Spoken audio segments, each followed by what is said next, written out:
Recipe பார்க்குறதுக்கு முன்னாடி சேனலை சப்ஸ்கிரைப் பண்ணுங்கள். சப்ஸ்கிரைப் பண்ணிவிட்டு பக்கத்தில் இருக்கிற பெல்லையும் கிளிக் பண்ணிடுங்க. இன்றைக்கி நம்ம கிச்சனில் பரங்கிக்காய் புளிக்கறி பார்க்க போகிறோம். கடாயை காய வச்சு கொஞ்சம் எண்ணெய் சேர்த்துக்கோங்க. எண்ணெய் நல்லா காயட்டும். இப்போது எண்ணெய் நல்லா காஞ்சிருச்சு. இப்போ நம்ம இது கூட சோம்பு சேர்த்துக்கலாம். 1/2 டீஸ்பூன் சோம்பு, 1 டீஸ்பூன் வெந்தயம். நல்லா பொரியட்டும். இது ரெண்டும் சோம்பு வெந்தயமும் நல்லா பொரிஞ்சிருச்சு. இப்போ இது கூட நம்ம சின்ன வெங்காயம் சேர்த்துக்கலாம்.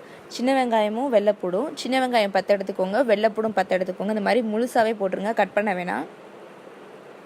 வெங்காயமும் பூண்டு நல்லா வதங்கிருச்சு. சிறிதளவு கருவேப்பிலை சேர்த்துக்கலாம். இப்போ நம்ம இது கூட பச்சை மிளகாய் 2 பச்சை மிளகாய் சேர்த்துக்கலாம். பச்சை மிளகாய் இந்த மாதிரி நேராக கட் பண்ணிக்கோங்க. அடுத்து ஒரு பெரிய தக்காளி சேர்த்துக்கோங்க. நல்லா வதக்கி போங்க. இப்போ எல்லாமே நல்லா வதங்கிருச்சு. இது கூட நம்ம பரங்கிக்காய் சேர்த்துக்கலாம். பரங்கிக்காவை இந்த மாதிரி கட் பண்ணிக்கோங்க. கட் பண்ணிவிட்டு இதில் சேர்த்துருங்க. மேலே இருக்கிற விதையெல்லாம் எடுத்துருங்க. பரங்கிக்காய் மேலே விதை இருக்கும், அதெல்லாம் எடுத்துகிட்டு இந்த மாதிரி கட் பண்ணிக்கோங்க. இப்போ இதை நல்லா வதக்கிப்போம். இப்போது நீங்கள் புளிக்குழம்புக்கு என்ன பொடி போடுவீங்களோ அதை போட்டுக்கோங்க. நான் இந்த பொடி தான் புளிக்குழம்புக்கு போடுவேன். ஸோ அந்த பொடி சேர்த்துக்கோங்க. சாம்பார் பொடி கூட நீங்கள் போட்டுக்கலாம்.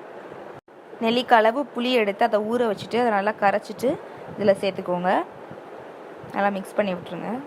இப்போது தேவையான அளவு உப்பு சேர்த்துப்போம். உப்பு சேர்த்துட்டு கொஞ்சம் நேரம் கொதிக்க விடுங்க.